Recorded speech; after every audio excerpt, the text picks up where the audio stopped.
To another day of a year in miracles. Today we are on a Course in Miracles workbook lesson 153. And again, it is a long one, so I'm going to jump right in and start reading. In my defenselessness, my safety lies.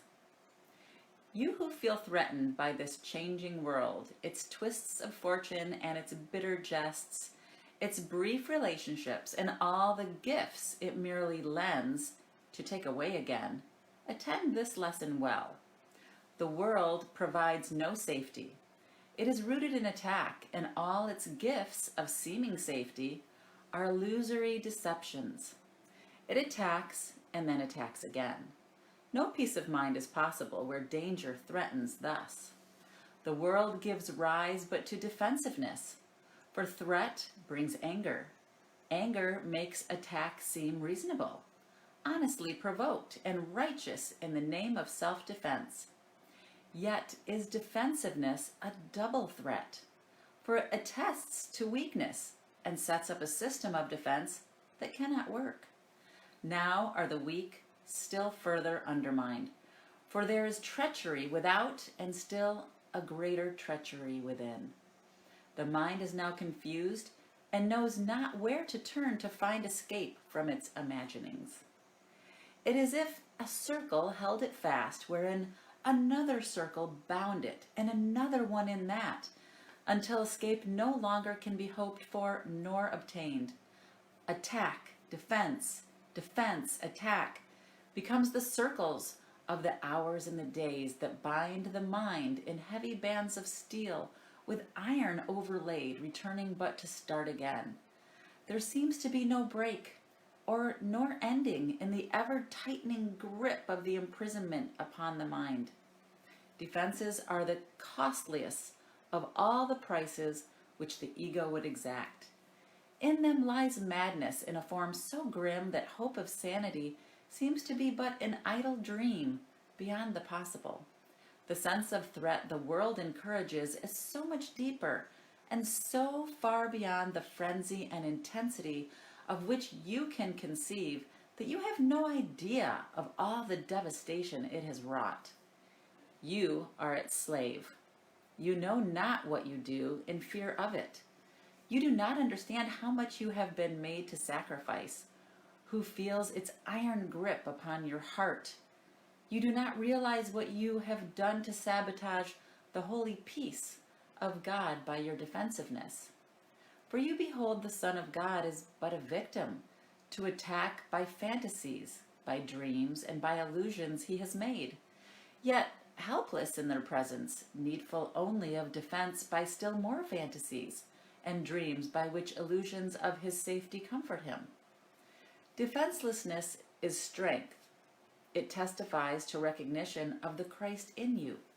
Perhaps you'll recall the text maintains that choice is always made between Christ's strength and your own weakness, seen apart from him. Defenselessness can never be attacked because it recognizes strength so great. Attack is folly or a silly game a tired child might play when he becomes too sleepy to remember what he wants. Defensiveness is weakness. It proclaims you have denied the Christ and come to fear his Father's anger. What can save you now from your delusion of an angry God whose fearful image you believe you see at work in all the evils of the world? What but illusions could defend you now, when it is but illusions that you fight? We will not play such childish games today, for our true purpose is to save the world, and we would not exchange for foolishness the endless joy our function offers us. We would not let our happiness slip by because a fragment of senseless dream happened to cross our minds, and we mistook the figures in it for the Son of God, its tiny instant for eternity. We look past dreams today and recognize that we need no defense because we are created unassailable, without all thought or wish or dream in which attack has any meaning. Now we cannot fear, for we have left all fearful thoughts behind. And in defenselessness we stand secure, serenely certain of our safety now, sure of salvation, sure we will fulfill our chosen purpose as our ministry extends its holy blessing through the world. Be still a moment, and in silence, think how holy is your purpose, how secure your rest, untouchable within its light. God's ministers have chosen that the truth be with them. Who is holier than they? Who could be surer that his happiness is fully guaranteed? And who could be more mightily protected? What defense could possibly be needed by the ones who are among the chosen ones of God, by his election, and their own as well? It is the function of God's ministers to help their brothers choose as they have done. God has elected all, but few have come to realize his will is but their own. And while you fail to teach what you have learned, salvation waits, and darkness holds the world in grim imprisonment. Nor will you learn that light has come to you, and your escape has been accomplished. For you will not see the light until you offer it to all your brothers. As they take it from your hands, so will you recognize it as your own. Salvation can be thought of as a game that happy children play. It was designed by one who loves his children, and who would replace their fearful toys with joyous games which teach them that the game of fear is gone. His game instructs in happiness, because there is no loser. Everyone who plays must win, and in his winning is the gain to everyone insured. The game of fear is gladly laid aside when children come to see the benefits salvation brings. You who have played that you are lost to hope, abandoned by your Father, and left alone in terror in a fearful world, made mad by sin and guilt, be happy now. That game is over. Now a quiet time has come in which we put away the toys of guilt and lock our quaint and childish thoughts of sin forever from the pure and holy minds of heaven's children and the Son of God. We pause but for a moment more to play our final happy game upon this earth, and then we go to take our rightful place where truth abides and games are meaningless. So is the story ended.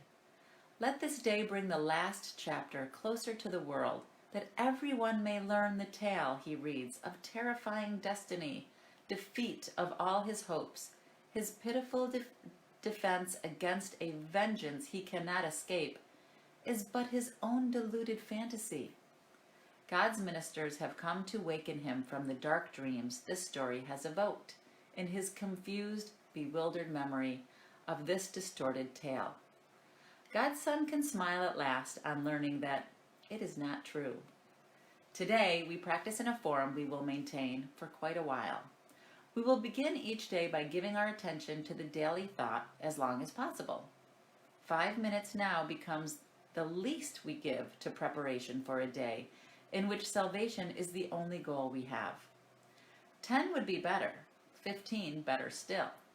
And as distraction ceases to arise to turn us from our purpose, we will find that half an hour is too short a time to spend with God. Nor will we willingly give less at night in gratitude and joy. Each hour adds to our increasing peace as we remember to be faithful to the will we share with God. At times, perhaps a minute, even less, will be the most that we can offer as the hour strikes. Sometimes we will forget. At other times, the busyness of the world will close on us and we will be unable to withdraw a little while and turn our thoughts to God. Yet when we can, we will observe our trust as ministers of God in hourly remembrance of our mission and his love. And we will quietly sit by and wait on him and listen to his voice and learn what he would have us do by the hour that is yet to come, while thanking him for all the gifts he gave us in the one gone by. In time, with practice, you will never cease to think of him and hear his loving voice guiding your footsteps into quiet ways, where you will wake in true defenselessness. for you will know that heaven goes with you. Nor would you keep your mind away from him a moment, even though your time is spent in offering salvation to the world. Think you he will not make this possible, for you who chose to carry out his plan for salvation of the world and yours. Today our theme is our defenselessness. We clothe ourselves in it as we prepare to meet the day. We rise up, strong in Christ, and let our weakness disappear, as we remember that his strength abides in us.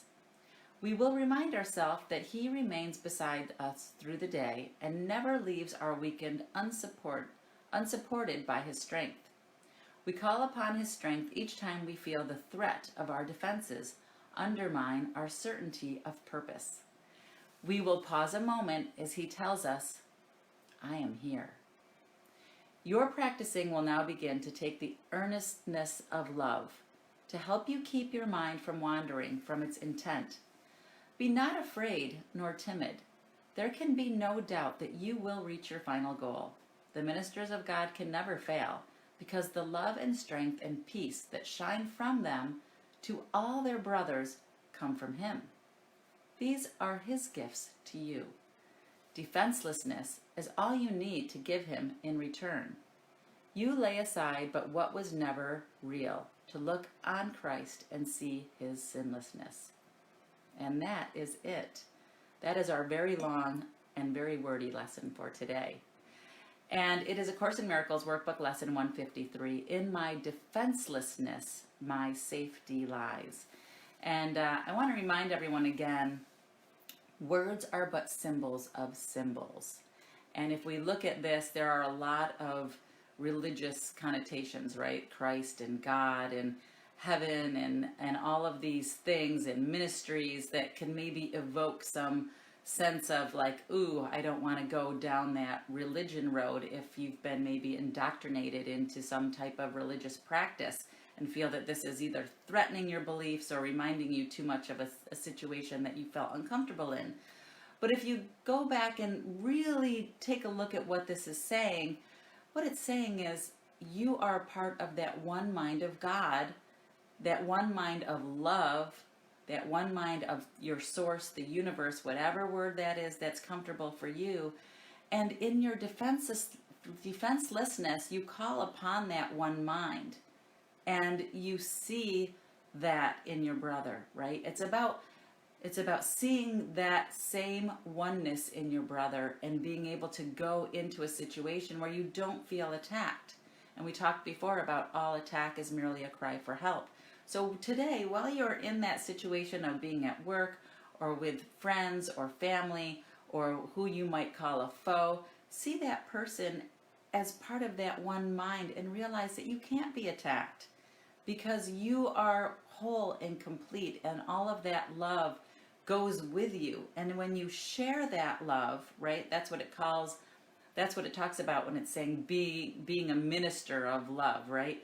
When you share that with people that are coming at you that you feel maybe you're attacked with, you'll see how the whole situation changes when you realize that in sharing that ministry is what A Course in Miracles calls it, or just sharing that love that you have with someone that maybe you feel you're being attacked by, the whole situation just stops and the love prevails, because love is the most powerful force in all of the universe. So that's kind of what this is talking about. When you feel threatened, in your defenselessness is where your safety lies, because you are already whole and complete and you cannot be attacked. So that's what this is all about today. I hope you enjoy this lesson. And it's great to see everybody here on the live feed. Good morning, Cheryl. Nice to see you here. Hey, Anton. Nice to see you. Good morning, Francine. Hi, Barb. Good morning, Carl. Hey, Edmund. Good to see you here on the live feed this morning. Yes, it's great to see everyone on this Sunday morning. Hey, Carol. Good to see you here this morning. Hi, Mark. Good morning, Cindy. Hi, honey. Good to see you here. Good morning, Colette. Great to see you here this morning. Good morning, Vera. Hey, Tom. Yes, oh, that's sweet, honey. My honey brightening the day. That's sweet. Hi, Janice. Nice to see you here. Good morning, Tom. Good to see you here this morning. Hi, Elaine. Good to see you. Hi, Al. Great to see you here this morning. So yeah, this is a long one today, but what it comes down to is the understanding that you cannot be attacked. You know, when you join with that one love, that one mind of love, and you realize that that is where all of your power and all of your security lies. And it's kind of our responsibility when we find that to share that with our brothers, right? Because as we share that with everyone, that's when it comes back to us again. So it's kind of like the gift that keeps on giving. The more you share that love with your brothers, the more it comes back to you. And who better to share it with than your brothers that are seemingly attacking you, right? Because that's where the juicy lessons and the gifts lie. That's where you're going to see your miracles, and that's where you're going to see your world change right before your eyes when you start sharing that with those people that you have felt in the past were attacking you. That's where the magic happens. So trust me on this, because I've done it and I've seen it, and it's just amazing. So I hope you enjoy this lesson today, and feel free to share what's coming up with you or for you on our private Facebook group if you haven't already joined over there, or right here on the main Facebook group. Love to hear what's going on with these lessons for you. And if you're just joining us for the first time today, I would encourage you to go back, start with lesson 1, because these lessons build on each other, and it's kind of an undoing, like a peeling of the onion, so to speak, to get down to the juicy goody parts that are in the middle. So I hope you all have a great day today. Hi, Cheryl. Happy blessings to you too. Have a wonderful Sunday, everyone. And I'm off to yoga, and I will see you again tomorrow morning on our live feed. All right, have a great day. Bye, guys.